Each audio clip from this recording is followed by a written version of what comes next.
Kuan? Upaya nga. Ay pagrugya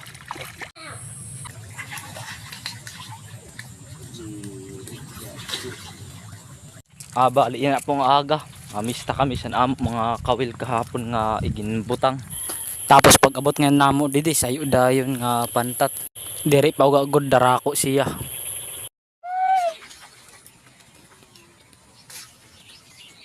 Tapos nga dilat sa tupad sayo liwat pero patayin na. Tapos waray liwat pag iha yadi mayaw na liwat kubit. Mauta pantat na liwat an amo didi dakop. Shout out ngayon nguna kan Ati Obremia Ornada. Shout out tapos siya dinaliwat mayaw na lat didigin kukuhaan ako bata mayaw na liwat didi sayo nahikawil. Ambot kunano ini nga isda.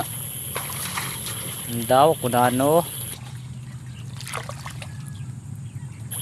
Ayun pantat na liwat sayo. Medyo darako ini. Dako siya. Tapos dito sa unahan mayaw na liwat kubit. Medyo dito'y pa ini. Turungaw ang nadakop dito sa unahan. Shout out liwat ngayon kan Ate Annabel Ornada. Shout out sa iyo nga duha ni Ate Mia. Kan Jomer Oronos shout out sa im. Tara pakadi na mga wilkit. Tapos yun pantat na liwat dito ang nadakop. Di oy. Dere pagod siya darako. Tapos didi ano naman ini unas patayin na kay waray pakatunga. Tapos haon sa tupad niya mayaon doon medyo makusog na daw lato adi. Tapos siya din naging hulbot na sa ako bata. Yan na nakikita na ko na. Unas nga yan buhi pa kahuna ko nga darako.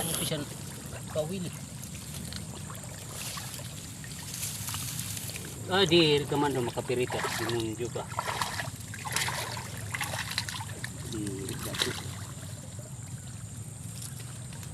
Tapos siya din na ngayon amo dakop nga tanan.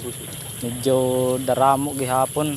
Ayaw na liwat pan sura unina. Igra-ras God. Dito na dako siya na dito doon.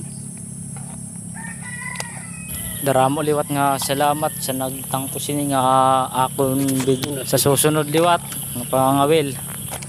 Ngan shout out ngayon sa akon doon sangkay sa Manila Anjan del Gordo nga nagsugad siya ak nga mangawil naman daw ak adi na nakapangawil pala kay busy. Damo nga salamat.